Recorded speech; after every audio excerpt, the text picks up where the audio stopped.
நாளைய தினம் ஒரு பண்டிகையின் தினம். நமக்கல்ல, இஸ்லாமியர்களுக்கு. என்ன பண்டிகைன்னு தெரியுமா? பக்ரீத். பக்ரீத் அன்னைக்கு என்ன பண்ணுவாங்க? பிரியாணி கொடுப்பாங்க, கறி கொடுப்பாங்க, பிரியாணி கொடுப்பாங்க, கறி கொடுப்பாங்க. ஏன் அவங்க கறி கொடுத்து அந்த பண்டிகையை கொண்டாடுறாங்க? யாருக்குன்னா தெரியுமா? இப்போ சொன்ன உடனே அதிர்ச்சி ஆயிடுவீங்க.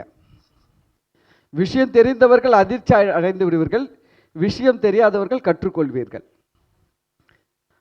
அவங்க என்ன சொல்றாங்கன்னா, ஆபிரகாம், அவர்கள் ஆபிரகாமை இப்ராஹிம் சொல்றாங்க. இந்த ஆபிரகாம் தன்னுடைய மகன் இஸ்மாயிலை கர்த்தருக்காக பலி செலுத்தும்படி ஒப்பு கொடுத்தார். இஸ்மாயிலை என்ன பண்ணாரா? ஆபிரகாம் பலி செலுத்தும்படி கர்த்தருக்கு ஒப்பு கொடுத்தார். ஆனால் கர்த்தர் என்ன பண்ணார்னா, உன் மகன் வேணாப்பான்னு சொல்லிட்டாரு. அதுக்கு பதில் ஒரு ஆட்டை கொடுத்தாரு. அந்த ஆட்டை என்ன பண்ணாரு? ஆபிரகாம் பலி செலுத்தினாரு. அதுதான் பக்ரீத் அப்படின்னு சொல்லி கொண்டாடுறாங்க. இது உண்மையா? இந்த வேதம் ஆபிரகாமை பற்றி பேசுகிறது. பேசுதா பேசலீங்களா? பேசுது. ஆபிரகாமை பற்றி எங்க பேசுது? பைபிள் பேசுது. ஆபிரகாமுடைய சந்ததியிலே வந்தவர் தான் ஆண்டவராகிய இயேசு கிறிஸ்து. அல்லேலூயா. ஆபிரகாமின் சந்ததியில் வந்தவர் தான் மோசே. ஆபிரகாமின் சந்ததியில் வந்தவங்க தான் பழைய ஏற்பாட்டில் இருக்கிற எல்லாருமே. அல்லேலூயா. தேவன் ஆபிரகாமை தெரிந்து கொண்டு அவருக்கு 2 பிள்ளைகள் கொடுத்தாரு. ஒன்று இஸ்மவேல் என்று சொல்லப்படுகிற இஸ்மாயில். இஸ்மவேல் என்றது தமிழில் எழுதப்பட்டிருக்கிறது, ஆங்கிலத்தில் இஸ்மாயில்னு இருக்கும். புரியுதுங்களா? இஸ்மவேல் என்று சொல்லப்படுகிற இஸ்மாயில். 2வது பையன் ஈசாக்கு. ஆனால் தேவன் சொன்னது என்னன்னா, நான் உனக்கு ஒரு பிள்ளையை கொடுப்பேன்னு சொன்னார்.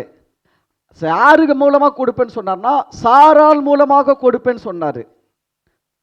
ஆனால் இந்த ஆபிரகாம், கவனிங்க, தேவன் ஆபிரகாமை 75 வயதில் அழைத்தார். எத்தனை வயசில் அழைச்சாரு? 75 வயசில் ஆபிரகாமுக்கு தேவன் தரிசனமாகி சொல்றாரு, நீ என் வார்த்தையை கேட்டு நான் சொல்ற இடத்துக்கு நீ போ, நான் உன்னை ஆசீர்வதித்து உன்னை பெரிய ஜாதியாக்குவேன் சொன்னாரு. அப்போ ஆபிரகாம் தேவனுடைய வார்த்தைக்கு கீழ்ப்படிந்து 75 வயசுல வந்தார். 75 வயசுல வந்த ஆபிரகாம் 85 வயசு வரைக்கும் வெயிட் பண்ணாரு. எத்தனை வயசு வரைக்கும்? எத்தனை வருஷம்? சில பேர் கல்யாணம் ஆகி 10 வருஷத்தில் குழந்தை இல்லைன்ட்டு மனநொந்து நூலாக போயிடுறீங்க. ஆபிரகாம் 10 வருஷம் வெயிட் பண்ணாருங்க. நான் சொல்கிறேன், கொஞ்சம் வெயிட் பண்ணுங்க. இவ்வளோ நாள் வெயிட் பண்ணீங்க, இன்னும் கொஞ்சம் வெயிட் பண்ணிங்க, நிச்சயமாக குழந்தை கொடுப்பார் கர்த்தர். ஏன்னா என்னுடைய விசுவாசம் என்னன்னா, 90 வயசு சாராளுக்கே கர்த்தர் ஒரு குழந்தைய கொடுக்க முடியும்னா, நீங்கள் ஒன்றும் அந்த அளவுக்கு 90 வயசு ஆகல யாரும். கர்த்தரால் முடியும். ஆமென். அவர் இல்லாதவைகளை இருக்கிறவைகள் போல அழைக்கிற தேவன். ஆண்டவர் சொல்லியிருக்கிற ஒரு வார்த்தை என்னன்னா, என்னால் செய்யக்கூடாத அதிசயமான காரியம் ஒன்று உண்டோ? மனுஷனை பார்த்து கேட்குற ஒரு கேள்வி. என்னால் செய்ய முடியாத ஒரு அதிசயமான காரியம் இருந்தால் நீ சொல்லு. நான் சொல்கிறேன், யாருன்னா சொல்லுவீங்களா? இது ஆண்டவரால் இதை செய்ய முடியாது, ஆண்டவருக்கு கஷ்டம், அவருக்கு சக்தி இல்லை அப்படின்னு எந்த காரியத்தையும் நீங்கள் என்ன பண்ண முடியாதுன்னா சொல்ல முடியாது. அப்போ தேவன் எதையும் செய்ய வல்லவராக இருக்கிறார். அப்போ உங்களுக்கு இதை செய்ய வல்லவராக இருக்கிறாரா இல்லையா? இருக்கிறார். தேவனால் கூட முடியும், அவ்வளோதான். அதில் நம்ம உறுதியாக இருக்க வேண்டும். 75 வயசில் ஆபிரகாமை அழைத்தார். ஆபிரகாம் 10 வருஷம் வெயிட் பண்ணார். அவருடைய மனைவியாகிய சாராள் 10 வயசு டிஃப்ரெண்ட்டு. ஆபிரகாமுக்கும் சாராளுக்கும் எத்தனை வயசு டிஃப்ரெண்ட்டு? 10 வயசு. இவருக்கு 75 வயசு இருக்கும்போது அந்த அம்மாவுக்கு 65 வயசு. 75 வயசு அழைச்சார், 85 வயசு ஆயிடுச்சு. அப்போ சாராளுக்கு எத்தனை வயசு?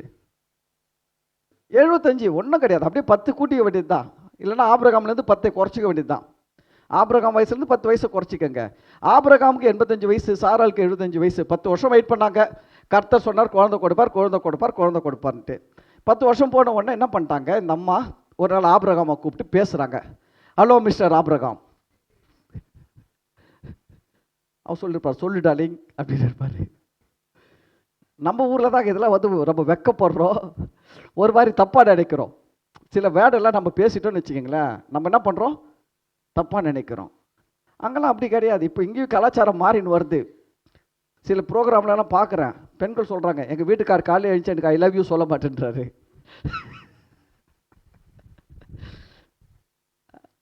ஃபாரின்லாம் எழுதிச்ச உடனே என்ன பண்ணுவாங்க, மனைவியை கணவனை பார்த்த உடனே என்ன சொல்லுவாங்க, ஐ லவ் யூன்னு சொல்லிப்பாங்க.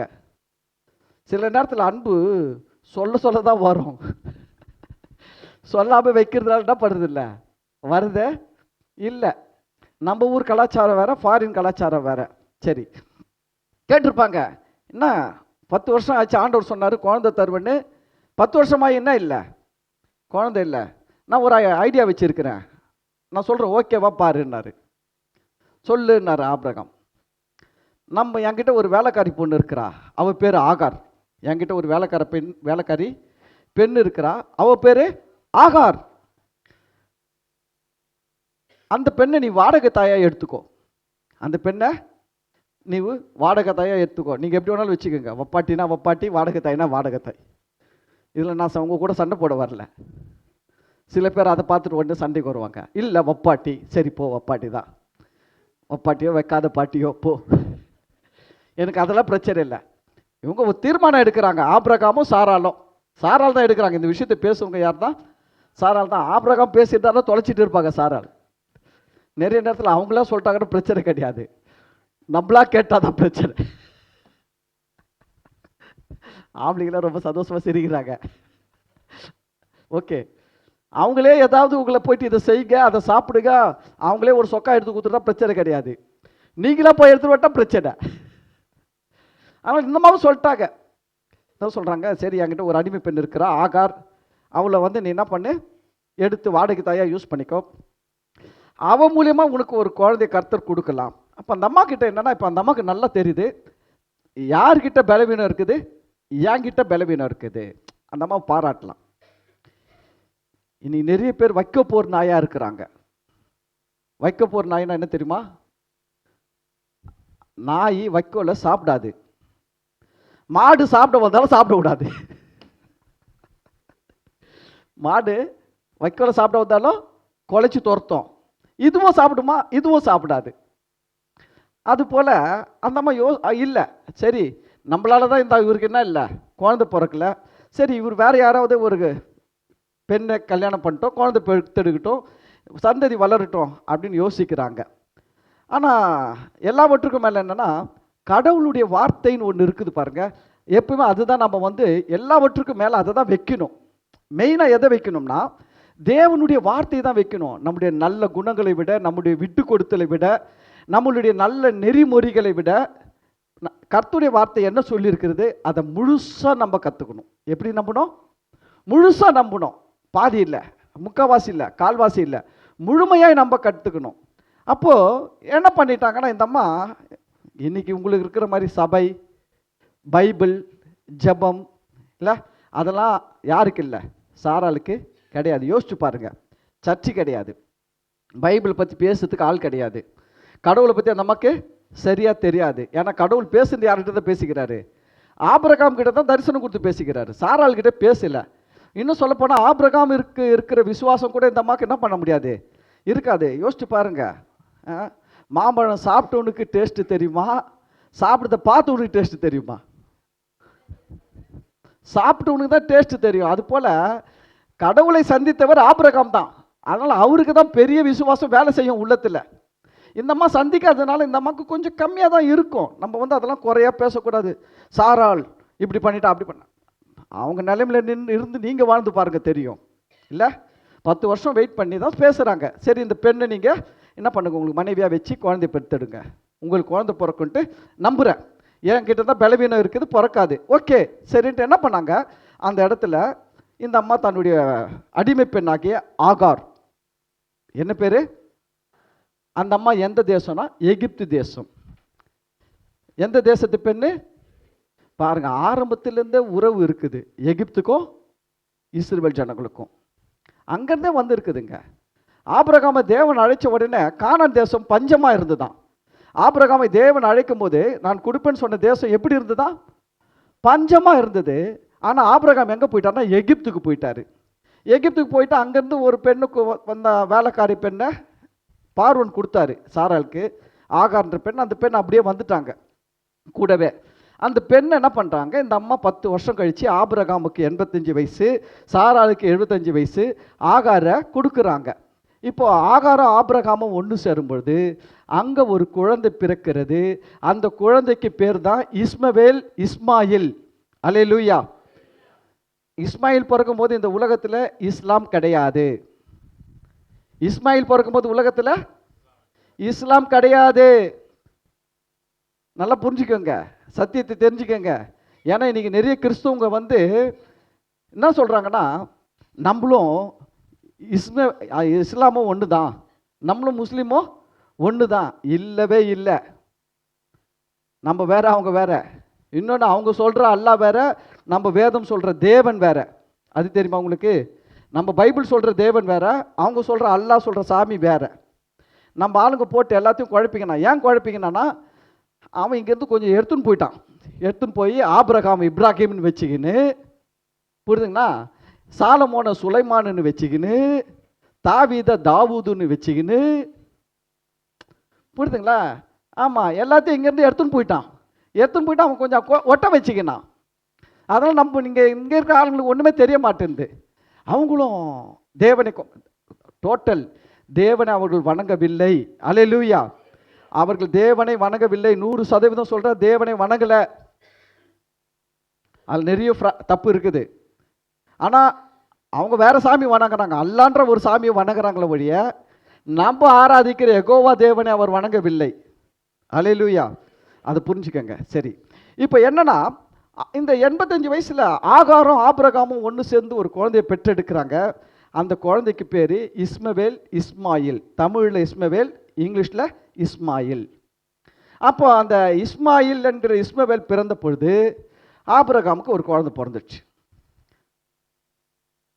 அதுக்கு அடுத்து ஒரு 13 வருஷம் 14 வருஷம் ஆண்டவரும் ஆபிரகாமும் பேசுன மாதிரி பைபிளில் எங்கேயுமே இல்லை. எத்தனை வயசு வரைக்கும்? 13-14 வருஷம். 85 வயசில் கல்யாணம் பண்ணார், ஆகார் கூட சேர்ந்தார். 86வது வயசில் யார் பிறக்கிறாரு? இஸ்மாயில் பிறந்தார். ஆபிரகாமுக்கு அடுத்து 99 வயசு வர்ற வரைக்கும் ஆண்டவர் பேசலை. தெரியுமா உங்களுக்கு? நிறைய நேரத்தில் நீங்கள் ஆண்டுடைய சித்தத்தை விலகி போகும்போது ஆண்டவர் கொஞ்சம் விட்டுருவார் உங்களை. போ என்ன பண்ணுறியோ பண்ணு, உன் பலத்தில் என்ன பண்ணுறியோ பண்ணு, என்ன பார்க்குறியோ பாரு, உன் பவர் என்னன்னு பார்த்துக்கோ, நீயே வா அப்படின்னு கொஞ்ச நேரம் விட்டுருவார். நம்ம ஆளுங்க எப்படி தெரியுங்களா, உடையாத செவத்தில் போய் தலையை வச்சு முட்டின்னு இருப்பாங்க. உடைக்கிறேன் உடையவே உடையாது, தலை தான் உடையும்.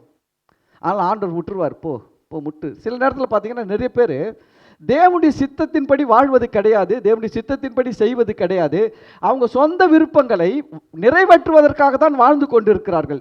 நான் சொல்கிறேன், இந்த உலகத்தில் ஒவ்வொரு தேவனுடைய பிள்ளைகளும் கவனிங்க, நமக்கு ஒரு பிரதானமான ஒரு எண்ணம் இருக்கணும், நமக்கு மிக முக்கியமான ஒரு எண்ணம் இருக்கணும், நம்ம வாழ்க்கையின் ஒரு மிக முக்கியமான நோக்கம் இருக்கணும். என்னன்னா, நான் தேவனுக்காக வாழ வேண்டும். அல்லேலூயா. பக்கத்தில் பார்த்து சொல்லுங்க, நீங்கள் தேவனுக்காக வாழணும், இதுதான் முக்கியம். ஐடி கம்பெனியில் வேலை செய்யுது, பாக்கெட் நிறைய சம்பளம் வாங்குறது, மாலுக்கு போகிறது, பீச்சுக்கு போகிறது, அதெல்லாம் சைட் டிஷ்ஷு. மெயின் டிஷ்ஷு வந்து தேவனுக்காக வாழ்கிறது தான். அல்லேலூயா. அதெல்லாம் சைட் டிஷ்ஷு. சாப்பாடு போடும்போது தட்டில் எது நிறைய இருக்கும்? கொத்தவரங்காய் கூட்டம் நிறைய இருக்கும், சாப்பாடு தான் நிறைய இருக்கும். அதுதான் மெயின் டிஷ்ஷு. பிரியாணி கேட்குறீங்க, மெயின் டிஷ்ஷு பிரியாணி தான் நிறைய இருக்கும். சைடில் பச்சடி கொஞ்சம் இருக்கும், இல்லை வெங்காயம் கொஞ்சம் இருக்கும், தயிர் பச்சடி, வெங்காயம் பச்சடி, கத்திரிக்காய், வேறு ஏதாவது ஒரு சின்ன குருமா கூட சைடில் வைப்பான். கல்யாணத்துக்கு போனால் மெயின் டிஷ் எது தான்? பிரியாணி தான். 65 கிடையாது, 65 2 பீஸ் வைப்பான். அதில் சாப்பிட்றதுக்கு ஒன்றும் இருக்காது, 2 எலும்பு தான் இருக்கும். ஆனால் மெயின் டிஷ் எது தான்? அது போல் வாழ்க்கையின் மெயின் டிஷ் எது தெரியுங்களா? கர்த்தருக்காக வாழ்கிறது தாங்க மெயின் டிஷ்ஷு. ஐடியில் வேலை செய்கிறது, பாக்கெட் நிறைய சம்பாதிக்குது, மாலுக்கு போகிறது, பீச்சுக்கு போகிறது, எல்லாம் சைட் டிஷ் தான். அல்லேலூயா. நான் சொல்கிறேன், நீங்கள் மெயின் டிஷ்ஷை கரெக்டாக சாப்பிட்டீங்கன்னா ஹெல்த்தியாக இருப்பீங்க. சைட் டிஷ்ஷை நிறைய சாப்பிட்டீங்கன்னா அது வந்து வயிற்றை கலக்கி விட்டுடும். நிறைய பேர் இந்த ஹோட்டலில் ஃபங்க்ஷன்லாம் வைப்பாங்க, கல்யாணிகளெல்லாம் ஃபங்க்ஷன் வச்சு சில நேரத்தில் பார்த்தீங்கன்னா அவன் சொல்லுவான் பஃபே சிஸ்டம் கொடுத்துருவான், நீ உனக்கு எது வேணுமோ சாப்பிடுன்ட்டு. இவன் போய் பார்த்து சிக்கன் 65 சாப்பிட்டு பக்கத்துலேயே ஐஸ்கிரீம் இருக்கும், ஐஸ்கிரீம் சாப்பிட்டு அது பக்கத்தில் வெள்ளரிக்காய் இருக்கும், அதையும் 4 பீஸை சாப்பிட்டு அப்புறம் அப்படிக்கா போய் வேறு எதுனா சாப்பிட்டு கொஞ்ச நேரத்தில் பார்த்தீங்கன்னா சொல்லுவான், அர்ஜென்ட்டாக போயிட்டு வெளில போயிட்டு வர வயிற்ற கலக்குது. ஏன்னா சைட் டிஷ்ஷை நிறையா மெயினில் அனுப்பிட்டாரு. மெயின் பைப்பில் மெயின் லைன் மெயின் தண்ணி வரணும்.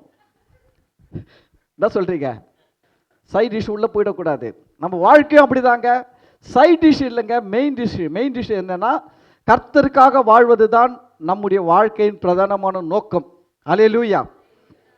சரி, அப்போ தேவன் பாருங்க 85 வயசுலேருந்து ஆபிரகாம் இஸ்மாயிலை பெற்றதுலேருந்து 99 வருஷம் வயசு வரைக்கும் ஆண்டவர் தேவன் வந்து ஆபிரகாம் கிட்ட பேசலை.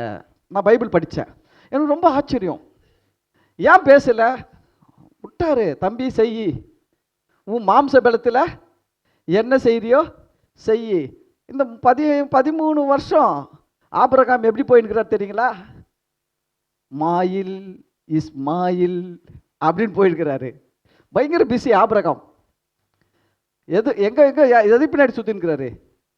இஸ்மாயில் இஸ்மாயில் இஸ்மாயில் அப்படின்னு சொல்லிட்டு சுத்திக்கினே இருந்தாரு. ஆபிரகாம் விட்டாரு. என்னாச்சு தெரியுங்களா? 13 வருஷத்துல குடும்பத்தில் பயங்கர குழப்பம், பிரச்சனை. அது தெரியுமா உங்களுக்கு? என்னாச்சு? இந்த அம்மா ஆகார குழந்தை பெற்ற உடனே கவனிங்க, இந்த அம்மா ஓனர் யாரு? சாரால் ஓனரு, ஆகாரு வேலைக்கார பெண். இந்த அம்மா எவ்வளோ பெருந்தன்மையா ஓனரு, பரவாயில்லம்மா நீ ஒரு குழந்தைய பெத்துக்கூடி எங்கள் வீட்டுக்காரருக்குன்னு கொடுத்தாரு. அப்போ இந்த அம்மாவை வந்து இப்போ அந்த சமுதாயம், அந்த மக்கள்லாம் எப்படி பார்த்துருப்பாங்க? ஒரு வேலைக்காரியாவை பார்த்துருக்க மாட்டாங்க, ஒரு நல்ல விதமாக பார்த்துருப்பாங்க. ஆனால் என்னென்னா பெருமை தலைக்கு மேலே வந்து டான்ஸ் ஆடிடுச்சு. ஆகாருக்கு பிரச்சனை உருவாயிடுச்சு. நிறைய நேரத்தில் பெருமை தலைக்கு மேலே வந்து டான்ஸ் ஆச்சுன்னா பிரச்சனை உருவாயிடும். ஆபிரகாமுக்கு ஒன்றும் இல்லை, அவர் குழந்தை பெற்று கொடுத்துட்டாங்க இந்த அம்மா. இப்போ இங்கே 2 பேருக்கு கிளாஷ் ஆகுது. யாருக்கு? சாராளுக்கும் ஆகாருக்கும். என்ன கிளாஷ் ஆகுது? சாராலை பார்த்து இந்த ஆகார் சொல்கிறாங்க, நீ என்னதான் ஓனராக இருந்தாலும் நீ மலடி, என் குழந்தைய நீ தொடாத, என் குழந்தைய நீ திட்டாத, என் குழந்தைய நீ கை வச்சு அடிக்காத. வருமா வராதா? இதெல்லாம் எல்லாம் வந்துச்சு. கர்த்தர் 13 வருஷம் இதெல்லாம் பார்த்துன்னு தான் இருக்கிறாரு. ஆபிரகாம் வாழ்க்கையில் இந்த 13 வருஷம் நான் நினைக்கிறேன் நிம்மதியாக இருந்திருக்காது. ஏன்னா இஸ்மாயிலுக்காக பேசுதா, ஆகாருக்காக பேசுதா, சாராளுக்காக பேசுதா, டெய்லி பஞ்சாயத்து நடக்கும். அவர் எங்கன்னா வெளில போயிட்டு வந்தவொடனே முதல்ல சாராள் அம்மா கூப்பிட்டு, அவள் ஆகால் சரியில்லை சொல்கிறேன், எல்லாம் உங்களால் தான் நான் பார்க்குறேன் அப்படின்னு இருப்பார்.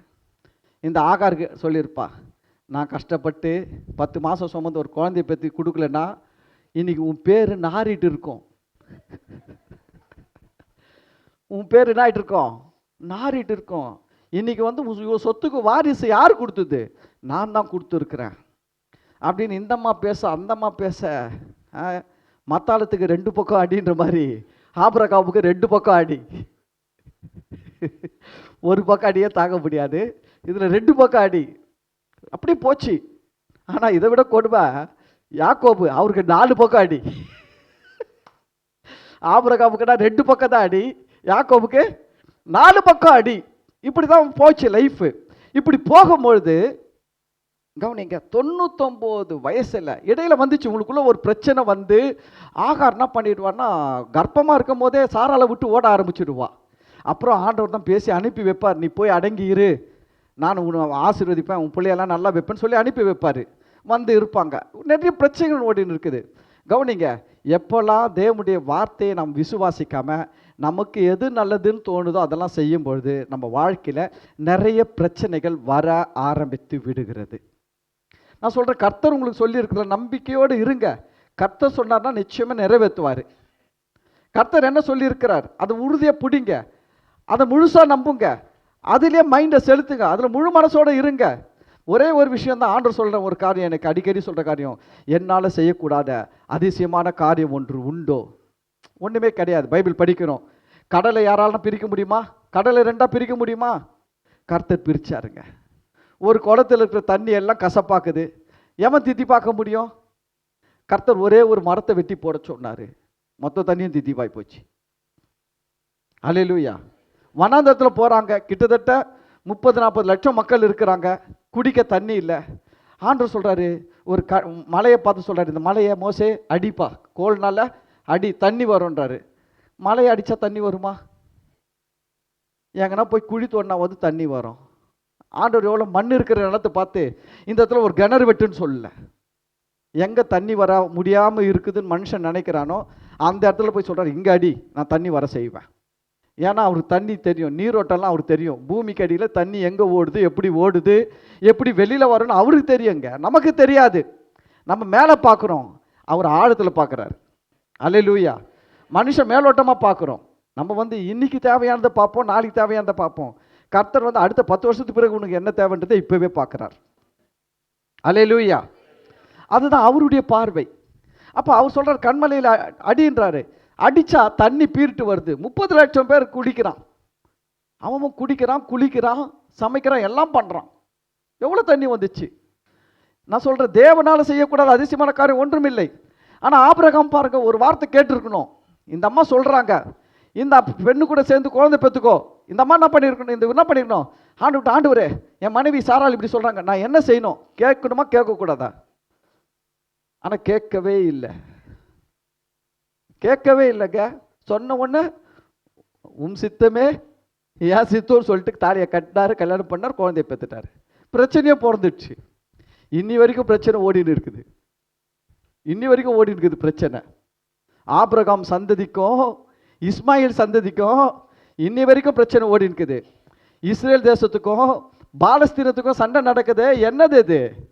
இந்த பிரச்சனை தாங்க, வேற பிரச்சனை கிடையாது. இந்த பிரச்சனை தான். அவன் அடிச்சுக்கிறான். இவன் இஸ்ரவேல்ன்றவன் யாரு? ஆபிரகாமுக்கு தேவன் சொன்ன மாதிரி, தேவன் சொன்னார் பார்த்தீங்களா, நான் உனக்கு ஒரு குமாரனை கொடுப்பேன்னு சொல்லிட்டு. அதன்படி 99 வயசு ஆபிரகாமுக்கு 99 வயசு, சாராளுக்கு 89 வயசு வந்து சொல்லிட்டு போனார், அடுத்த வருஷம் குழந்தை பிறக்கும்ட்டு. அதே போல் அடுத்த வருஷம் ஆபிரகாமுக்கு 100, சாராளுக்கு 90, ஈசாக்கு பிறந்துட்டார்.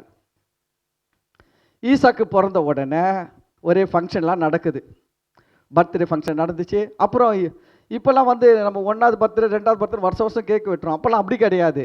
குழந்தை எப்போ பால் மறக்குதோ அப்போ ஒரு ஃபங்க்ஷன் வைப்பாங்க. அப்போ குழந்தை பால் மறந்த பிறகு ஈசாக்கு ஒரு ஃபங்க்ஷன் வைக்கிறாங்க. இந்த ஃபங்க்ஷன் நடந்து முடியும் போது சில காரியங்கள் நடக்குது. இதில் அப்போ கவனிங்க, ஈசாக்கு 1 வயசு இருக்கும்போது இஸ்மாயிலுக்கு எத்தனை வயசு இருக்குது? 14 வயசு 15 வயசு இருக்கும். எத்தனை வயசு இருக்கும்? ஏன்னா 86 வயசில் பிறந்தார் இஸ்மாயில் ஆபிரகாமுக்கு. இப்போ ஆபிரகாமுக்கு 100 வயசில் ஈசாக் பிறக்கும் போது இஸ்மாயிலுக்கு எத்தனை வயசு? 14 வயசு.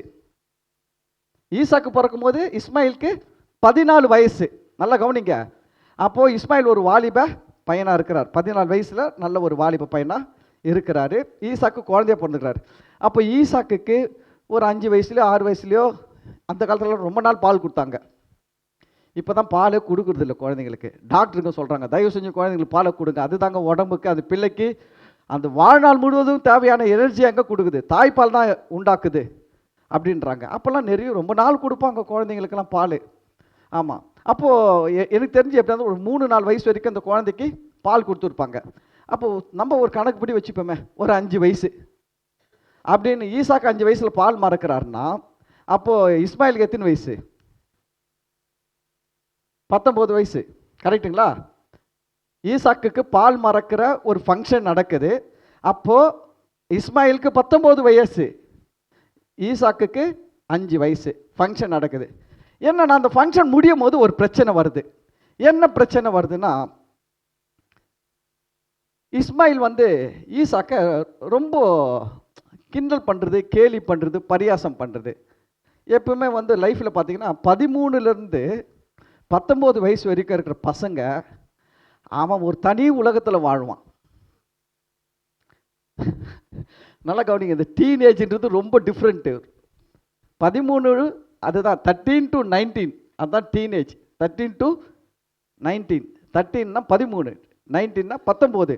இந்த 13லேருந்து 19 வரைக்கும் இருக்கிற வயசு பசங்க, அவன் பாருங்க, அவன் பண்ணுற அமக்கலத்துக்கு அளவே இருக்காது. ட்ரெயினில் போடான்னா ட்ரெயினில் போக மாட்டான், ட்ரெயின் மேலே ஏறி போவான். பேப்பரில் வரும், 2 வாரத்துக்கு முன்னாடி ட்ரெயினில் சாகசம் பண்ணவர் இறந்து விட்டார் போஸ்டர் அடிச்சு. நீ வயசு எடுத்து பாருங்க, அந்த 13 to 19. நிறைய வாலிப பசங்க சாகிற வயசு பார்த்தீங்கன்னா 13 to 19 தான். ஏன் 13லேருந்து 19க்குள்ளே வாலிப பசங்க சாகுறாங்கன்னா, அந்த வயசு அப்படி தான், அதை ஒன்றுமே பண்ண முடியாது. நம்ம தான் அந்த வயசில் இருக்கணும்னு பக்குவமாக பார்த்து நடத்தணும். நீங்கள் அந்த வயசில் இருக்கணும் பாருங்கள், எதனா சொல்லிட்டீங்கன்னா ஒன்று வீட்டை விட்டு ஓடி போயிடுவான்.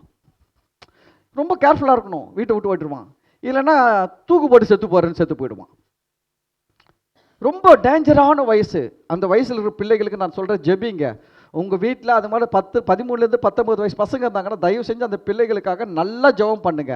அவன் 19 கிராஸ் பண்ணானா ஓரளவுக்கு மண்டையில் மசாலா சரியாயிடும். அது வரைக்கும் அவன் அப்படி தான் இருப்பான்.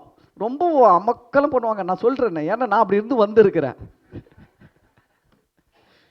பஸ்ஸு நிற்கும் போது ஏற மாட்டான், அது போகும்போது தான் ஏறுவான். ஏன்னா அந்த வயசு அப்படி.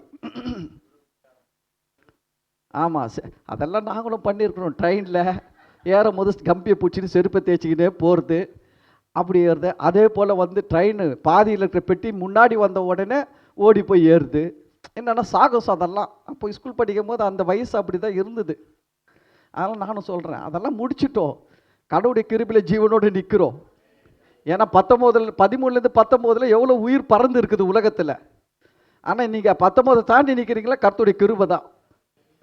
கர்த்தர் கிருபையா அந்த ஒரு பொல்லாத உலகத்திலேருந்து உங்களை காப்பாற்றி கொண்டு வந்துருக்கார். சரி, இப்போ இந்த 19 வயசுக்குள்ளே இருக்கும்போது அவனுக்கு கொஞ்சம் ரொம்ப ஒரு மாதிரி இருப்பாங்க பசங்க.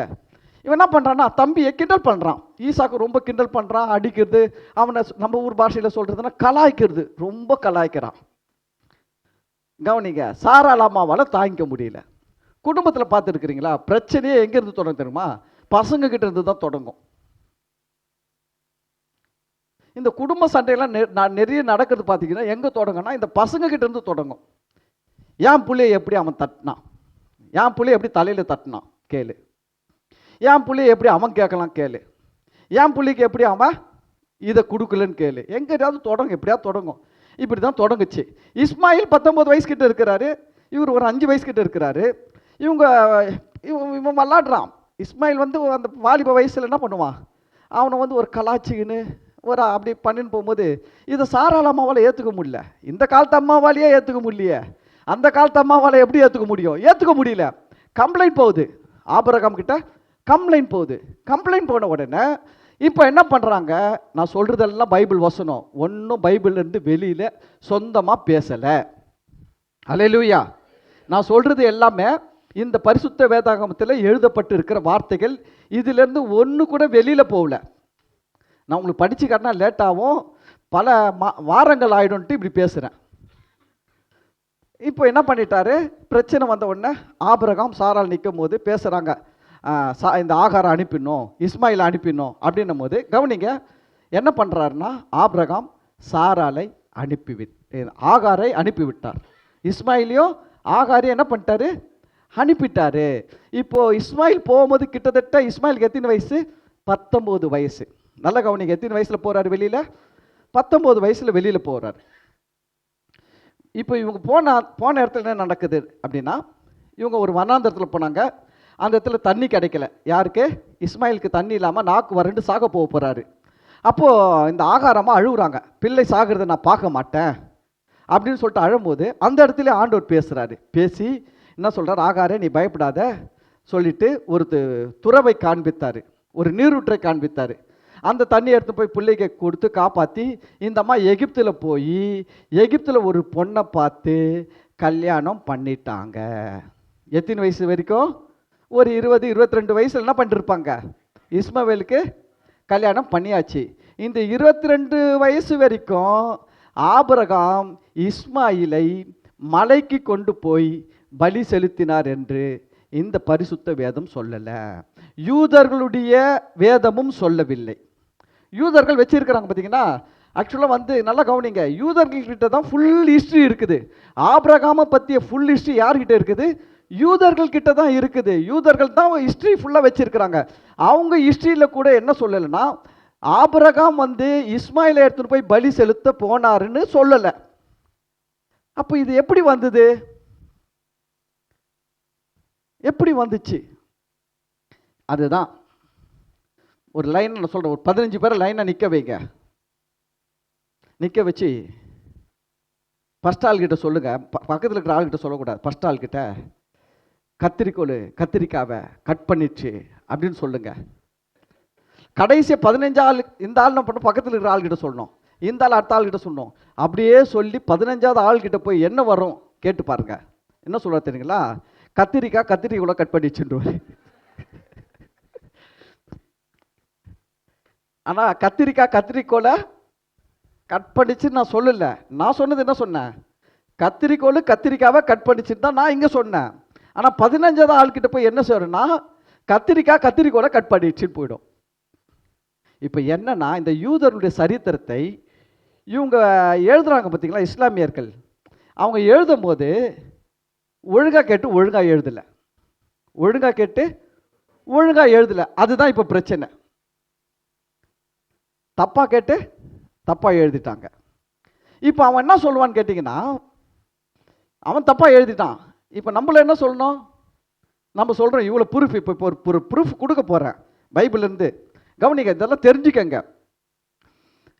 இவங்க ஃபஸ்ட்டு பக்ரீத் பண்டிகை எப்போ கொண்டாடுறாங்கன்னா கிபி 624.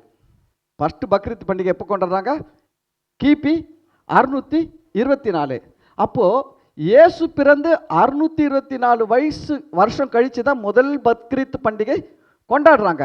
அப்போது 624 வருஷம் வரைக்கும் இயேசுக்கு பிற்பாடு இவங்க கொண்டாடல.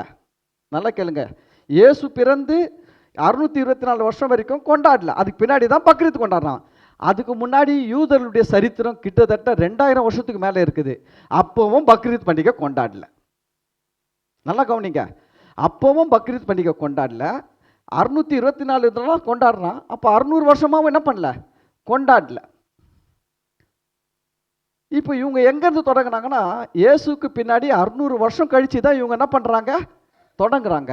அப்போது அதுக்கு முன்னாடி இருக்கிறது தான் யூதர்களுடைய மதம், யூதருடைய புஸ்தகம்.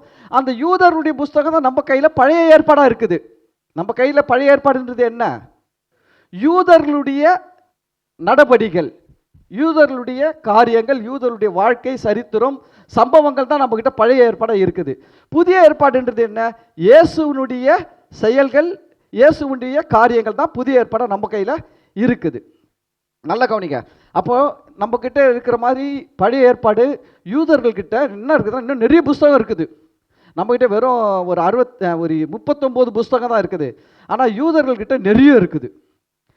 நிறைய யாசேரின் புஸ்தகம்னு இருக்குது, சகரியாவின் புஸ்தகம்னு இருக்குது, நிறைய புஸ்தகங்கள் இருக்குது அவங்கக்கிட்ட. யூதித் இருக்குது, நிறைய இருக்குது. மக்கபேயர் இருக்குது, மக்கபேயர்ல 1, 2, 3 வச்சுக்கிறாங்க, நிறைய வச்சிருக்கிறாங்க யூதர்கள். நான் என்ன சொல்ல வரேன்னா, அவங்க புஸ்தகத்தில் அவ்வளோ புஸ்தகத்துலேயும் என்ன சொல்லலைன்னா, கவனிங்க, இஸ்மாயிலை ஆபிரகாம் எடுத்துன்னு போய் பலி செலுத்த போனார்னு சொல்லலை. அப்போ எதுங்க உண்மை? யூதர்களுடைய, கவனிங்க, இவங்க பண்டிகை கொண்டாடுறதுக்கு முன்னாடி 2500 வருஷத்துக்கு முன்னாடி இருந்து வந்த யூதர்கள் சொல்லுவது உண்மையா? 4500 இவங்க பண்டிகை, பக்ரீத் பண்டிகை கொண்டாடுறதுக்கு 4500 வருடங்களுக்கு முன்னாடி இருந்து வந்த யூதர்கள் சொல்றது உண்மையா? 4500 வருஷத்துக்கு பின்னாடி வந்த இவன் சொல்றது உண்மையா? எது உண்மை? அவன் தான் உண்மை. ஆனால் என்ன பண்ணிட்டான்? இப்போ என்ன, ரொம்ப சிம்பிளாக போய் சொல்லிட்டான். ஒரே ஒரு வார்த்தை, உங்கள் வேதம் மாற்றப்பட்டு விட்டது. இது எப்படின்னு கேட்டிங்கன்னு வச்சுக்கலாம், பஸ்ஸில் போகிறாங்க, நிறைய பேர் போகிறாங்க. ஒருத்தன் லேடிஸ் கிட்ட ஒரு செயினை திருடிட்டான், அறுத்துட்டான். அந்த பொம்பளை தூங்கும் போது நைஸாக சிசரை போட்டு கட் பண்ணி எடுத்து பாயில் போட்டுக்கினான். அந்த பொம்பளை தூங்கி எழுந்துச்சு, திடீர்னு எழுந்துச்சு, ஐயோ செயின் காணோம், செயின் காணோம், செயின் காணோன்னு கத்துச்சு. உடனே முதல்ல யார் எழுந்துச்சான்னு தெரியுங்களா? அந்த செயினை திருடி பாக்கெட்டில் போட்டான் பார்த்தீங்களா, அவன் தான் எழுந்துட்டு நின்று ஒரு குரல் கொடுத்தான், ஏய் எவனும் வெளியில் போகக்கூடாது, எல்லாரையும் செக் பண்ணி தான் அனுப்புவோம், எல்லாம் லைனில் வாங்கடா. எல்லாரையும் லைனில் நிற்க வைக்கிறான், எல்லார் பாக்கெட்டையும் செக் பண்ணுறான், எல்லார் பேக்கையும் செக் பண்ணுறான். செயின் கிடைக்குமா? ஏன்? அது போலதான் நம்மள மற்றவன் திருடன்னு சொல்றதுக்கு முன்னாடி நம்ம அவனை திருடன்னு சொல்லிடுது. இவன்கிட்ட தப்பு இருக்குது, இவன்கிட்ட தான் நிறைய குளறுபடி இருக்குது. அதனால இவன் மற்றவன் இவனை குளறுபடி இருக்குதுன்னு சொல்றதுக்கு முன்னாடி இவர் முந்திக்கினாரு. உங்க பைபிள் மாற்றப்பட்டுச்சு. நான் என்ன கேட்குறேன், எங்க பைபிள் மாற்றப்பட்டு இருக்குதுன்னா இதுக்கு முன்னாடி என்ன எழுதிருந்தது, என்ன மாற்றி இருக்குது? ப்ரூஃப் பண்ணாமல் பண்ணக்கூடாதா? ப்ரூஃப் பண்ணாமல் பண்ணக்கூடாதா? நீ ப்ரூஃப் பண்ணு. யூதருடைய புஸ்தகத்தில் இந்தந்த காரியங்கள் இப்படி எழுதி இருக்குது, உங்கள் பைபிளில் இப்படி எழுதி இருக்குது சொல்லு, நம்ம ஒத்துக்கலாம். இல்லையே, நம்ம பைபிளை நீங்கள் எடுத்துன்னு போயிட்டு யூதர்களுடைய சரித்திரத்தில் ஒப்பிட்டு பார்த்தீங்கன்னா ஆபிரகாம் பேர்லேருந்து இயேசு வரைக்கும் எல்லாம் கரெக்டாக தான் இருக்குது. சம்பவங்கள் கரெக்டாக இருக்குது, தீர்க்கதரிசிகள் கரெக்டாக இருக்கிறாங்க. ஏசாயா தீர்க்கதரிசி, எசேக்கியேல் தீர்க்கதரிசி, எரேமியா தீர்க்கதரிசி எல்லாமே கரெக்டாக தான் இருக்கிறாங்க. எங்கே மாறுச்சு? எங்கள் பைபிள் மாற்றப்பட்டிருக்குதுன்னா கவனிங்க. இப்போ ஒரு இடத்துல வந்து அப்பா அம்மாவை அடித்து கொலை செய்தார் அப்படின்னு உண்மை சம்பவம் எழுதியிருக்குது. இப்போ நான் என்ன பண்ணிட்டேன், அம்மா அப்பாவை அடித்து கொலை செய்தார்கள் அப்படின்னு எழுதிட்டேன். இங்கே என்ன எழுதியிருக்குது? அப்பா அம்மாவை அடித்து கொலை செய்தார் எழுதிருக்குது. நான் இங்கே என்ன எழுதிட்டேன், அம்மா அப்பாவை அடித்து கொலை செய்தார். இப்போ மாற்றி எழுதிட்டீங்கன்னு சொன்னால் ஒரிஜினல் கொடுக்கணும்ல, கொடுக்கணுமா கொடுக்கூடாதா? இந்த பாருங்க, நீங்கள் மாற்றி எழுதியிருக்கிறீங்க. உண்மையில் எப்படி எழுதியிருக்குது?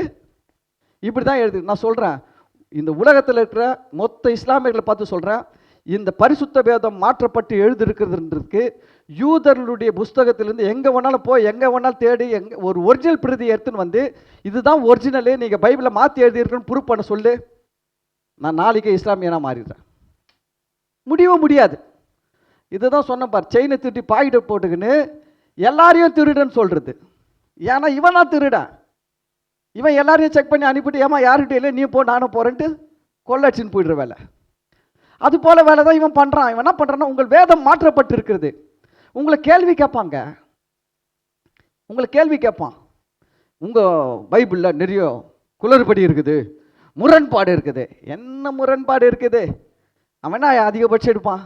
பழைய ஏற்பாட்டில் எசேக்கியேல் சொல்கிறாரு, ஆண்டவர் சொல்கிறார், அவனவன் செய்த பாவத்துக்கு அவனவன் சாவான், அவனவனுக்கு தண்டனை. இயேசு எல்லாருடைய பாவத்தையும் சுமந்து தீர்த்தாரு. அதை கேட்பான். இங்கே சொல்லுது எசேக்கியேல்ல, இங்கே சொல்லுது இப்படி. நல்லா கவனிங்க, யூதர்கள் வாழ்ந்தது பழைய உடன்படிக்கை, நம்ம இருக்கிறது புதிய உடன்படிக்கை. பழைய உடன்படிக்கைன்றது வேற, புதிய உடன்படிக்கைன்றது வேற. புரியுதுங்களா? பழைய உடன்படிக்கைன்றது வேற, அதில் டேர்ம்ஸ் அண்ட் கண்டிஷன்ஸ் வேற.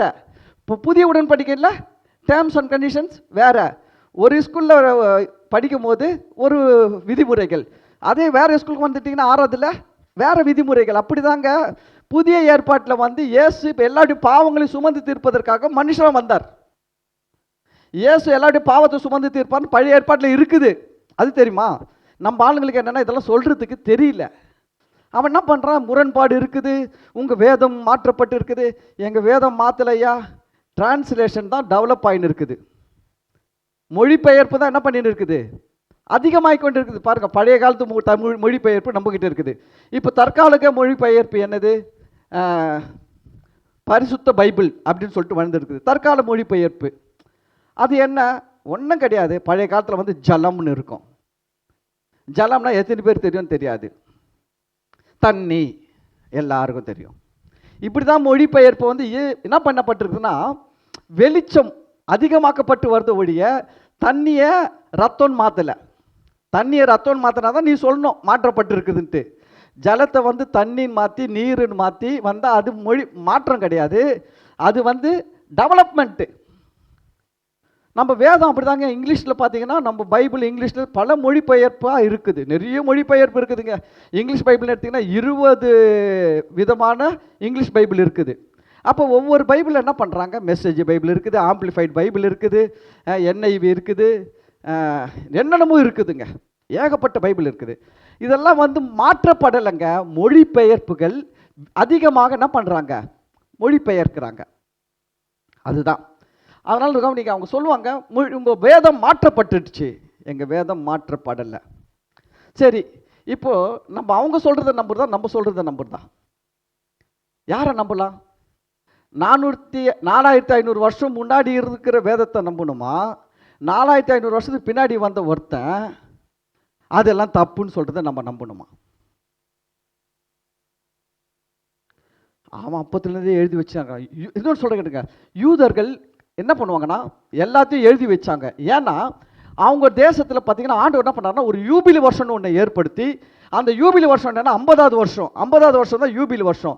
அந்த 50வது வருஷத்தில் யார் யாருக்கு தேவன் எந்தெந்த லேண்டெல்லாம் கொடுத்தாரோ அந்தந்த லேண்டெல்லாம் 50வது வருஷத்தில் அவங்கவுங்களுக்கே போய் சேரணும். அவன் விற்று இருந்தாலும் சரி, அடமானம் வச்சுருந்தாலும் சரி, 50வது வருஷம் வந்தால் என்ன ஆகிடும்?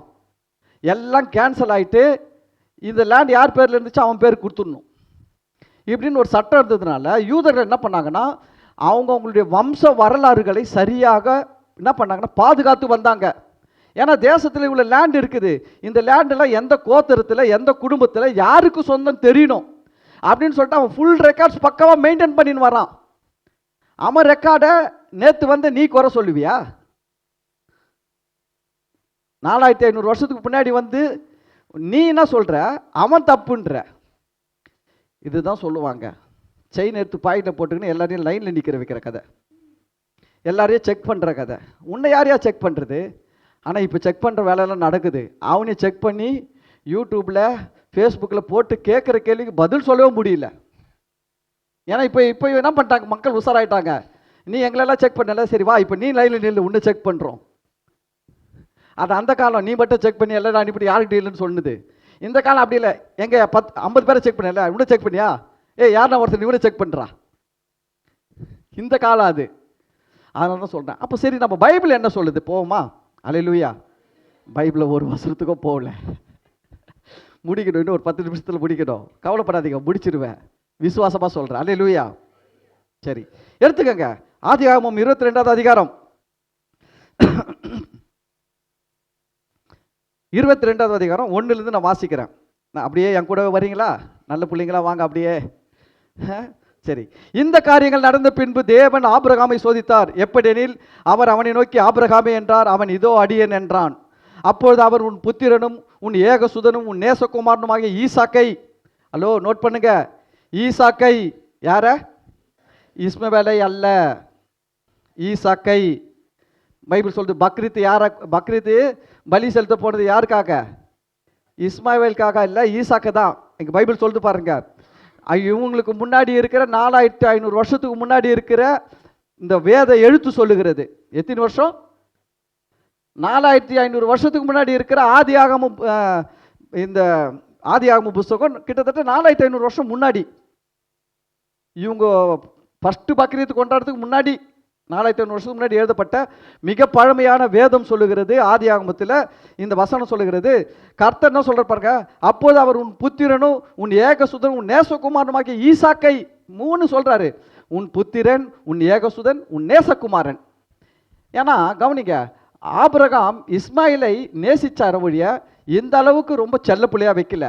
ஏன்னா ஆபிரகாம் ஈசாக்கை சாரால் கிட்ட பெத்தெடுத்தாரு, சுதந்திரம். ஆனால் இந்த அம்மா வந்து வாடகைத்தாய். அதனால வந்து என்ன பண்ணலன்னா ஆபிரகாம் பெரிய அளவில் இஸ்மவேலை ரொம்பலாம் நேசிக்கல. ஆனால் வச்சிருந்தார், ஒரு பையனாக வச்சுருந்தாரு. ஒரு பையனுக்குரிய கனம் மரியாதை அந்த அன்புலாம் இருந்துச்சு. ஆனால் ரொம்ப செல்ல பிள்ளையா யார் இருந்தது ஆபிரகாம் கேட்டிங்கன்னா இஸ்மாயில் இல்லை, ஈசாக்கு. இப்போ அதை தான் சொல்கிறாரு, உன் செல்ல பிள்ளையை எடுத்துக்கின்னு. ஆண்டவர் எங்கே கை வைக்கிறாருன்னா ரொம்ப செல்ல பிள்ளையா சொல்கிறல அங்கே தான் கை வைக்கிறாரு. சொல்கிறார், அப்போது அவர் உன் புத்திரனும் உன் ஏகசுதனும் உன் நேசகுமாரனுமாகிய ஈசாக்கை நீ இப்பொழுது அழைத்து கொண்டு மோரியா தேசத்துக்கு போய் அங்கே நான் உனக்கு குறிக்கும் மலைகள் ஒன்றின் மேல் அவனை தகன பலியாக பலியிடு என்றார். ஹலோ, இஸ்மவேலை பலியிட சொல்லலை, ஈசாக்க பலியிட சொன்னார். ஆபிரகாம் அதிகாலையிலிருந்து தன் கழுதையின் மேல் சேனம் கட்டி தன் வேலைக்காரர்கள் 2 பேரையும் தன் குமாரன் ஈசாக்கையும் கூட்டிக் கொண்டு தகன பலிக்கு கட்டைகளையும் பிளந்து கொண்டு தேவன் தனக்கு குறித்த இடத்திற்கு புறப்பட்டு போனான். 3ஆம் நாளில் ஆபிரகாம் தன் கண்களை ஏறெடுத்து பார்த்து தூரத்தில் அந்த இடத்தை கண்டான். அப்பொழுது ஆபிரகாம் தன் வேலைக்காரரை நோக்கி, நீங்கள் கழுதையை நிறுத்தி இங்கே காத்திருங்கள், நானும் பிள்ளையானாலும் அபிடமுட்டம் போய் தொழுது கொண்டு உங்களிடத்துக்கு திரும்பி வருவோம் என்றான். கவனிங்க, இந்த இடத்துல பாருங்க.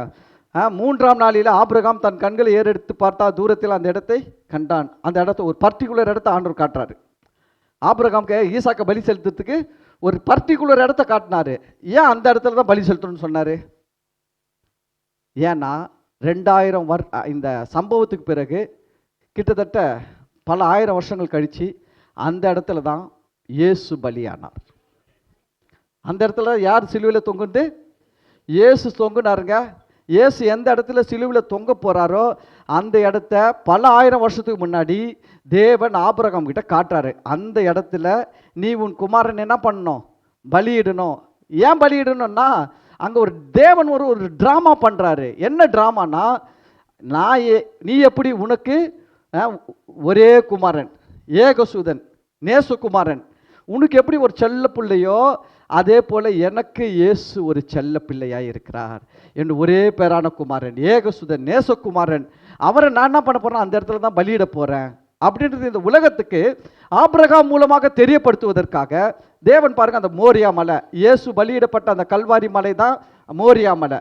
எந்த இடத்துல ஆபிரகாமுக்கு தேவன் சொன்னாரோ பலியிடணும் உன் மகனன்னு சொன்னாரோ அந்த இடத்துல தான் இயேசு சிலுவையில் தொங்கினார், அந்த கபாலஸ்தலன்ற இடத்துல. பாருங்க, இதெல்லாம் பல ஆயிரம் வருஷத்துக்கு முன்னாடி ஆண்டவர் ஆபிரகாமை வச்சு காட்டுறாரு. என்ன காட்டுறாரு அப்படின்னா, உன் மகன் இல்லப்பா, உன் மகனுக்காக என் மகன் பலியாவான். அது எப்படி தெரியுங்களா? எனக்காக நீங்க சாக வேண்டாம், உங்களுக்காக நானே ஜீவனை கொடுப்பேன். அல்லேலூயா. அதை காட்டுறதுக்கு தான் இந்த வேர்டு. இல்லைன்னா ஆண்டவர் எதுக்கு ஆபிரகாமை கூப்பிட்டு, சும்மா இருக்கிற ஆபிரகாமை கூப்பிட்டு என்ன திருவிளையாடலாம் நடத்தினுக்கிறாரு? அவருக்கு நான் பொழுது போலையா பரலோகத்தில்? அதெல்லாம் ஒன்றும் கிடையாது. அவர் ஒரு நோக்கத்தோடு எல்லாமே செய்கிறார். அதான் சொல்கிற பாருங்க. அப்போது பாருங்க, ஆபிரகாம் தகன பலிக்கு கட்டைகளை எடுத்து தன் குமாரனாகிய ஈசாக்கின் மேல் வைத்து, கவனிங்க, ஈசாக்கு மேலே வைக்கும் போது கிட்டத்தட்ட ஈசாக்குக்கு ஒரு 13 வயசு இருக்குன்னு சொல்கிறாங்க. கிட்டத்தட்ட எத்தனை வயசு? ஒரு 12லேருந்து 13 வயசு இருக்குன்னு சொல்கிறாங்க. ஏன்னா இப்போ யோசிச்சு பாருங்க, ஒரு சின்ன குழந்தை மேலே கட்டையெல்லாம் வச்சு தூக்கின்னு வர சொன்னால் தூக்கின்னு வருமா? ஒரு பலி செலுத்துறதுக்கு கட்டை வைக்கணும்னா என்ன சொல்கிறாங்கன்னா, குறைஞ்சது ஒரு 20 கிலோ 25 கிலோ கட்டை வைக்கணும். 20லேருந்து 25 கிலோ கட்டை. அப்போ 20லேருந்து 25 கிலோக்கு கட்டையை யார் தூக்க முடியும்னா, ஒரு 12, 13, 14 வயசு இருக்க பையன் தான் தூக்க முடியும். சின்ன பசங்களை என்ன பண்ண முடியாது, தூக்க முடியாது. இங்கே வசனம் சொல்லி பாருங்க, ஆபிரகாம் தகன பலிக்கு கட்டைகளை எடுத்து தன் குமாரனாகிய ஈசாக்கின் மேல் வைத்து. கட்டையை யார் தூக்கின்னு வருது? அப்போ யோசிச்சு பாருங்க. இப்போ கவனிங்க, ஈசாக்குக்கு 5 வயசு இருக்கும்போது இஸ்மவேலுக்கு 19 வயசுன்னு பார்த்தோம். இப்போ ஈசாக்குக்கு 8 வருஷம் கழிச்சு நடக்குது, 13 வயசுல நடக்குது. அப்போ 8 வயசு அங்கே கூட்டுங்க. இஸ்மாயிலுக்கு என்ன ஆச்சு? 27 வயசு ஆயிடுச்சு. இப்போ அவர் கல்யாணம் பண்ணி குழந்தை பெற்றுட்டாரு. ஹலோ, இந்த சம்பவம் நடக்கும்போது இஸ்மாயிலுக்கு இந்த ஆகார் என்ன பண்ணுறாங்கன்னா, எகிப்து தேசத்தாலாகிய ஒரு பெண்ணை கல்யாணம் செஞ்சு அங்கே குழந்தை பெற்று அவர் குடும்பமே நடத்தினுக்கிறாரு. இஸ்மாயில் அங்கே குடும்பம் நடத்துகிறாருங்க. இங்கே பலி செலுத்தணும் நீ தேவன் சொல்லும் போது இஸ்மாயிலுக்கு 27 வயசு ஆகுது, அங்கே குடும்பம் நடத்தின்னு இருக்கிறாரு. இங்கே ஈசாக்குக்கு 13 வயசு, 12லேருந்து 13 வயசு. இப்போ இது நடக்குது. ஈசாக்கு தன் பாருங்க, வைத்து தோளின் மேல் வைத்து தன் கையில் நெருப்பையும் கத்தியும் எடுத்துக்கொண்டான். இருவரும் கூடி போனார்கள். இவர் கையில் என்ன இருக்குது? நெருப்பு, கத்தி. ஈசாக்கு மேலே என்ன இருக்குது? கட்டை. இயேசு மேலே கட்டை.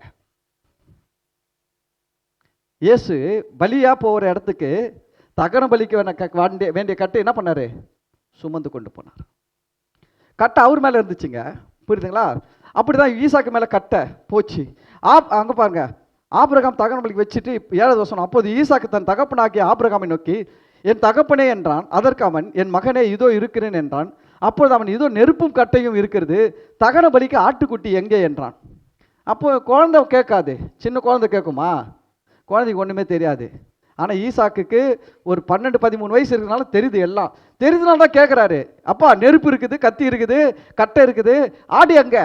அப்பா மறந்துட்டார்னு நினைக்கிறார். அப்பாவுக்கு வயசாயிடுச்சு, அப்பாவுக்கு ரொம்ப வயசாயிடுச்சு. ஏன்னா இப்போ 100 வயசில் பிறந்தாரு. இப்போ ஈசாக்குக்கு 12, 13 வயசுனா ஆபிரகாமுக்கு என்ன? 112, 113. அப்போ 112, 113 வயசு இருக்கிறதுனால இப்போ என்ன யோசிக்கிறாரு? அப்பா மறந்துட்டு இருப்பாரு அப்படின்ட்டு கேட்குறாரு. அப்பா ஆடை மறந்துட்டியா? அவர் சொல்கிறார், இல்லை நான் மறக்கலப்பா, அதெல்லாம் கர்த்தர் பார்த்துப்பாரு. அதற்கு ஆபிரகாம், என் மகனே, தேவன் தமக்கு தகன பலிக்கான ஆட்டுக்குட்டியை பார்த்து கொள்வார் என்றான். அப்பொழுது இருவரும் கூடி போய் தேவன் அவனுக்கு சொல்லியிருந்த இடத்துக்கு வந்தார்கள். கவனிங்க, சொல்லி இருந்த இடத்துக்கு, அதுதான் இயேசு மரித்த இடம். அங்கே ஆபிரகாம் ஒரு பலிபீடத்தை உண்டாக்கி அங்கே பலிபீடத்தை உண்டாக்கி கட்டைகளை அடுக்கி தன் குமாரனாகிய ஈசாக்கை கட்டி அந்த பலிபீடத்தில் அடுக்கிய கட்டைகளின் மேல் அவனை கிடத்தினான். பின்பு ஆபிரகாம் தன் குமாரனை வெட்டும்படிக்கு தன் கையை நீட்டி கத்தியை எடுத்தான். கர்த்தர் அது வரைக்கும் வெயிட் பண்ணுறாரு. சில நேரத்தில் ஆண்டவர் கிளைமேக்ஸை ரொம்ப எண்டு வரைக்கும் கொண்டு வருவார். நம்ம நினைப்போம் கிளைமேக்ஸ் எப்போ வரும், ட்விஸ்ட் வைக்கிறதுல நம்ம ஆண்டவரை யாரும் அடிச்சிக்க முடியாது. எவ்வளோ பெரிய ட்விஸ்ட்டு பாருங்க ஆபிரகாம் லைஃப்பில், பெரிய ட்விஸ்ட்டு. அங்கே எடுத்துன்னு போய் நிற்க வச்சுட்டாரு, ஒன்றுமே பேசலை. கட்டையை அடுக்கிறாரு, பேசலை. கையை காலெல்லாம் கட்டுறாரு, பேசலை. மேலே எடுத்து படுக்க வச்சுட்டாரு, பேசலை. கத்தியை இவர் முடிவு பண்ணிட்டாரு, சரி ஈசாக்கை வெட்டி நம்ம கொளுத்திடுவோம், சாம்பல்லேருந்து உண்டாக்கி கொடுப்பாரு. ஆபிரகாம் விசுவாசம் எப்படின்னா, நம்ம ஈசாக்கை வெட்டிட்டு கொன்னுட்டு கொளுத்திட்ட பிறகு அந்த சாம்பல் வரும் தெரியுமா, அந்த சாம்பல்லேருந்து ஒரு குழந்தைய எனக்கு உண்டாக்கி கொடுப்பார்ன்றது ஆபிரகாம் விசுவாசம். அதுதான் ஆபிரகாமை விசுவாசத்தின் தகப்பன் சொல்லுகிறது வேதம். அவர் எப்படி விசுவாசிக்கிறார்னா, என் குழந்தைய நான் வெட்டிடுவேன், என் வாலிப பையனை அவனை கொளுத்திடுவேன், நெருப்பு போட்டும் கொளுத்திடுவேன், அவன் எரிஞ்சும் சாம்பல் ஆகிடுவான், ஆனால் அந்த சாம்பல்ல இருந்தும் எனக்கு ஒரு மகனை கொடுக்க தேவன் வல்லவராக இருக்கிறார். அல்லேலூயா. அதுதான் ஆபிரகாம் விசுவாசம். நம்மளாம் எப்படி விசுவாசிக்கிறோம், சின்ன தலைவலிக்கே ஆண்டவரை திட்டுறோம். அதுக்கு தான் ஆபிரகாம் விசுவாசம்னா என்ன, சும்மா விசுவாசன்றது புசு புசுன்னு காத்து விடுறது கிடையாது வாயில், அது வேற. சரி, அப்போ பாருங்க, அவன் கடத்திட்டு கத்தி எடுத்துக்கிட்டு 16 வருஷம். அப்போது கர்த்தருடைய தூதர் வானத்திலேருந்து வாய்ஸ் வருது, ஒரு சத்தம் கேட்குது, ஆபிரகாமே ஆபிரகாமே. எவ்வளோ டபுள் வாய்ஸ், ரொம்ப ஸ்பீடாக வருது, ஆபிரகாமே ஆபிரகாமே. ஏன்னா ஒன்று மிஸ் பண்ணால் கூட இன்னொன்று ரீச் ஆகிடும். டபுள் வாய்ஸ், ஆபிரகாமே ஆபிரகாமே என்று கூப்பிட்டார். அவன் இதோ அடியேன் என்றான். அப்பொழுது அவர், பிள்ளையாண்டான் மேலே உன் கையை போடாதே, அவனுக்கு ஒன்றும் செய்யாதே, நீ அவனை உன் புத்திரன் என்றும் உன் ஏகசுதன் என்றும் பாராமல் எனக்காக ஒப்பு கொடுத்தபடினால் நீ தேவனுக்கு பயப்படுகிறவன் என்று இப்பொழுது அறிந்திருக்கிறேன் என்றார். ஆபிரகாம் தன் கண்களை ஏறெடுத்து பார்க்கும்போது இதோ பின்னாக புதரில தன் கொம்புகள் சிக்கி கொண்டிருந்த ஒரு ஆட்டுக்கடாவை கண்டான். அப்பொழுது ஆபிரகாம் போய் கடாவை பிடித்து அதை தன் குமாரனுக்கு பதிலாக, சொல்லுங்க, தன் குமாரனுக்கு பதிலாக பலியிட்டான். அப்போ ஆண்டவர் இந்த ஒரு டிராமாவே எதுக்கு பண்ணாரு, குமாரனுக்கு பதிலா.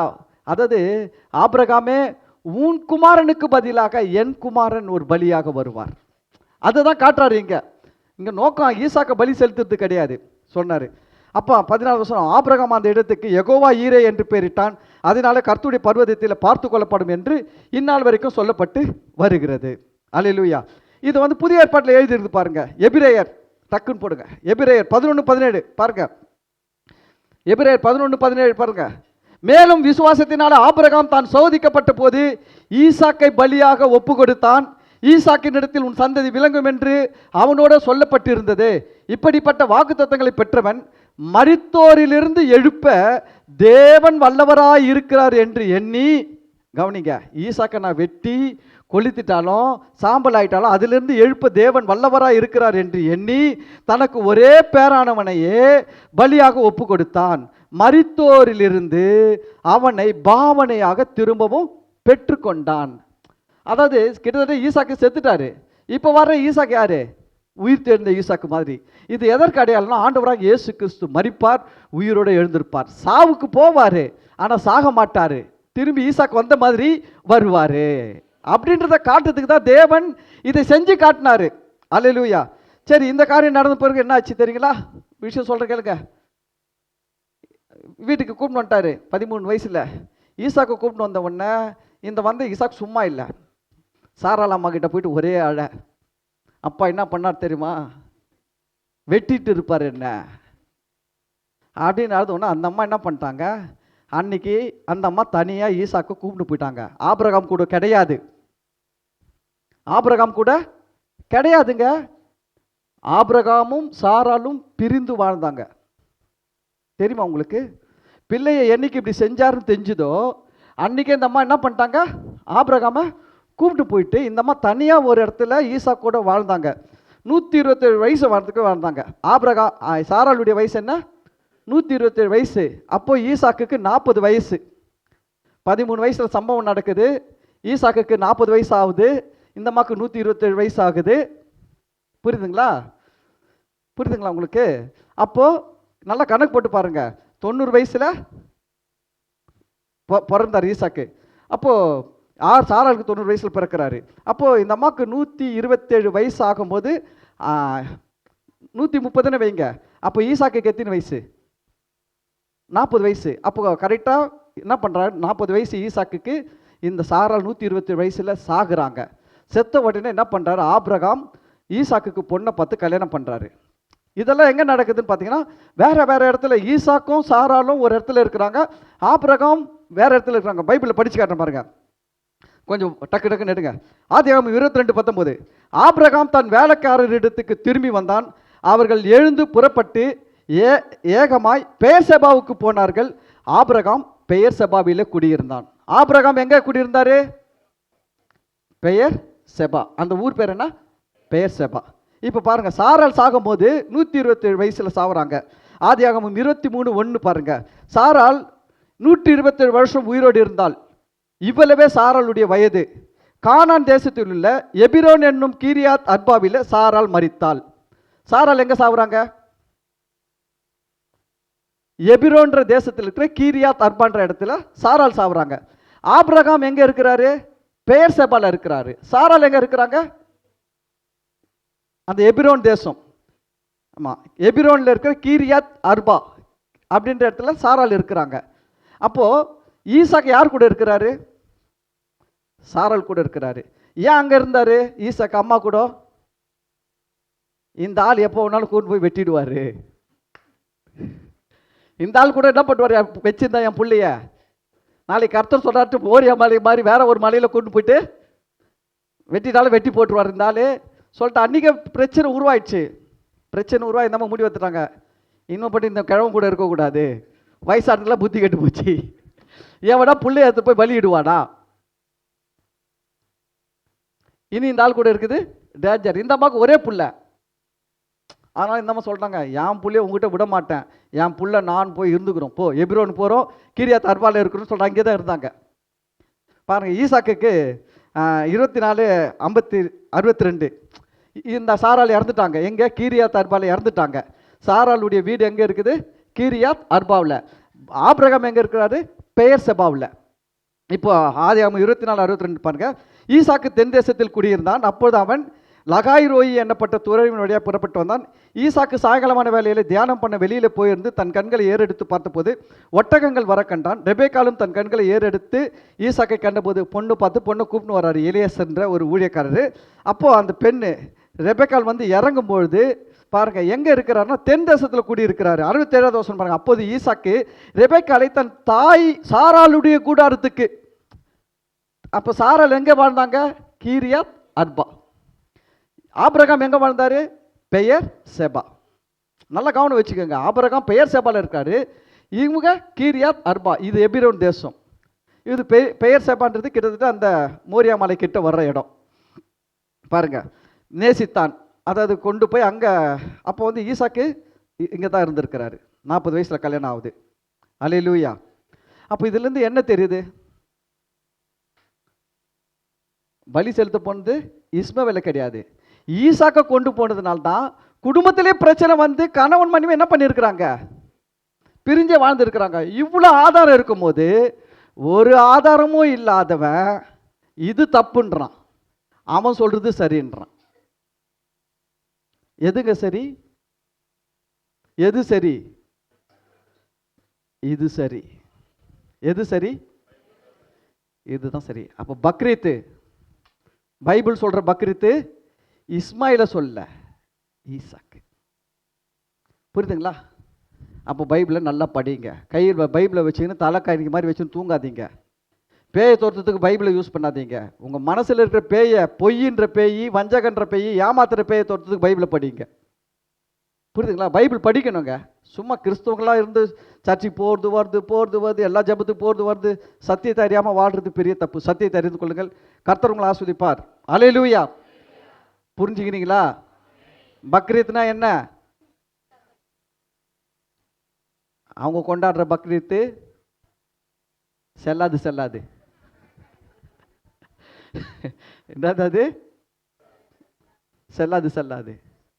ஏன்னா யூதர்களுடைய சரித்திரமும் சொல்லுகிறது, யூதர்களுடைய சரித்திரத்தை எழுதி வைத்திருக்கிற பரிசுத்த வேதமும் சொல்லுகிறது, ஈசாக்கை தான் பலியிட கொண்டு போனார், இஸ்மாயில் இல்லை. அப்போ அவன் வந்து இப்போ மெயின்லேயே அவன் மெயின் லைனே புட்டுக்குச்சுன்னா மொத்த லைனை என்னது? அப்போ எல்லாம் அப்படி தானே இருக்கும். அப்போ எப்படி எடுத்துகிட்டு வந்து அவரு அந்த அல்லாவை எடுத்துகிட்டு வந்து எப்படி நம்ம தேவன் சொல்ல முடியும்? அதுவும் இதே கேஸ் தான்.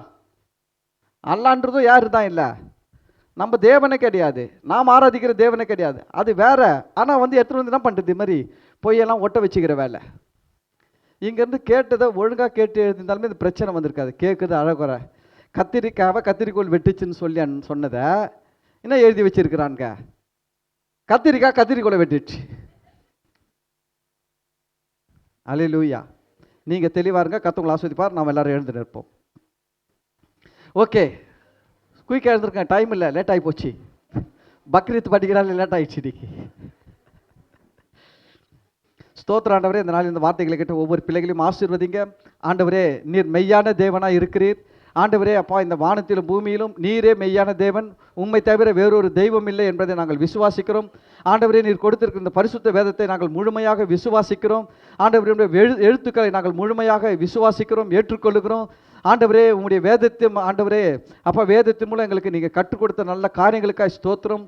ஆண்டவரே, நாங்கள் எங்கள் முழு இருதயத்தோடும் முழு ஆத்துமாவோடும் ஆண்டவரே உங்களுடைய வார்த்தைகளையும் உண்மையும் நாங்கள் விசுவாசிக்கிறோம். ஆண்டவரே, ஆண்டவரே, ஆபிரகாம் இஸ்மாயிலே அல்ல, ஈசாக்கையே பலி செலுத்த கொண்டு போனார் என்பதை நாங்கள் இந்த வேதத்தின் மூலம் வாசித்து ஆண்டவரே உம்முடைய உறவில் உங்கள் அன்பில் நாங்கள் அதிகமாய் திடப்பட ஆண்டவர் இன்னும் கூட எங்கள் விசுவாசம் உறுதியாக இந்த காரியங்களை எங்களுக்கு கற்றுக் கொடுத்ததற்காக நன்றி ஆண்டவரே. ஆண்டவரே, இந்த உலகத்தில் இருக்கிற அநேக மதங்களை பார்க்கலாம், அநேக மார்க்கங்களை பார்க்கலாம், நீரே உண்மையான வழி, சத்தியம், ஜீவனாக இருக்கிறீர் என்பதை நாங்கள் விசுவாசித்து அறிக்கை பண்ணுகிறோம். இந்த நாளில் வந்து கலந்து கொண்ட ஒவ்வொரு பிள்ளைகளை ஆசீர்வதிங்க, அவங்க குடும்பங்களை ஆசீர்வதிங்க. இந்த வாரம் முழுவதும் நன்மையும் கிருபையும் இவர்களை தொடரட்டும். ஆண்டவரே, இந்த காரியங்களாம் புரிந்து கொண்ட பிள்ளைகள் இந்த பூமியில் இருக்கிற ஒவ்வொரு நாளும் ஆத்துமாக்களை ஆதாயம் செய்கிறட்டும். ஆண்டவரே, ஒவ்வொரு பிள்ளைகளும் கர்த்தர் ஒவ்வொரு ஆத்துமாக்களை தாங்க ஆண்டவரே, அவங்களுக்காக அவர்கள் ஜெபித்து ஆத்துமாதாயம் பண்ணி உங்களுடைய சமூகத்துக்கு கொண்டு வந்து உங்கள் ராஜ்யத்தை விரிவுபடுத்த பிள்ளைகள் மேலே கர்த்தருடைய கரம் இருப்பதாக விசேஷமாக இந்த நாளில் இந்த இடத்துல இருக்கிறவங்களுக்காக ஜெபிக்கிறேன். இயேசுவின் நாமத்தினால் சமாதானம், நிம்மதி உள்ளத்தில் வருவதாக என்று சொல்லுகிற சமாதானத்தை கெடுக்கிற ஆவிகள், நிம்மதியை கெடுக்கிற ஆவிகள் இயேசு கிறிஸ்துவின் நாமத்தில் வெளியே புறப்பட்டு போ என்று கட்டளையிடுகிறேன். ஆண்டவர், இந்த கூடாரத்தில் இருக்கிற ஒவ்வொரு பிள்ளைகள் மேலே ஆண்டவரே, ஆன்லைனில் கேட்குற ஒவ்வொரு பிள்ளைகள் மேலே இயேசுவின் நாமத்தில் சுகத்தை பேசுகிறேன். எல்லா பலவீனங்கள் மறையட்டும் என்று சொல்லுகிறேன். ஆண்டவரே, கடன் பிரச்சனைகள், ஆண்டவரே பண பற்றாக்குறைகள் இயேசுவின் நாமத்தில் பிள்ளைகளின் வாழ்க்கையிலிருந்து நீங்கி போகட்டும். கர்த்தருடைய ஆசீர்வாதம், கர்த்தருடைய ஆசீர்வாதமே ஐஸ்வர்யத்தை கொடுக்கும் என்ற ஜீவனுள்ள வார்த்தை பிள்ளைகள் மேல் நிறைவேறட்டும். இயேசு கிறிஸ்து மூலமாய் உண்டாயிருக்கிற ஆசீர்வாதங்கள் இயேசுவின் நாமத்தில் பிள்ளைகளின் வாழ்க்கையில் வரட்டும் என்று ஜெபிக்கிறேன். ஆண்டவரே, தொடர்ந்தப்பா இந்த நாளிலும் இந்த ஆராதனையின் மூலம் வருகிற துதி, கன, மகிமை, மாட்சிமைகளை நாங்கள் அப்பா உமக்கு செலுத்துகிறோம். ஆண்டவராகிய இயேசு கிறிஸ்து நாமத்தில் ஜெபிக்கிறோம், நன்றி செலுத்துகிறோம். நல்ல பிதாவே, ஆமேன். நாத்துமாவே கர்த்தரை ஸ்தோத்திரி, என் முழுவலையுமே அவர் பரிசுத்த நாமத்தை ஸ்தோத்திரி. நாத்துமாவே கர்த்தரை ஸ்தோத்திரி, கர்த்தர் செய்த சகல உபகாரங்களையும் மறவாதே. ஆமேன். பிதாவாகிய தேவனுடைய அன்பும் கர்த்தராகிய இயேசு கிறிஸ்துவின் கிருபையும் பரிசுத்த ஆவியினுடைய அன்யோன்யமும் ஐக்கியமும் ஆசீர்வாதமும் வழிநடத்துதலும் இப்பொழுதும் ஆண்டவராகிய இயேசு கிறிஸ்துவின் வருகை வரையிலும் நம் அனைவரோடும் கூட இருப்பதாக. ஆமேன்.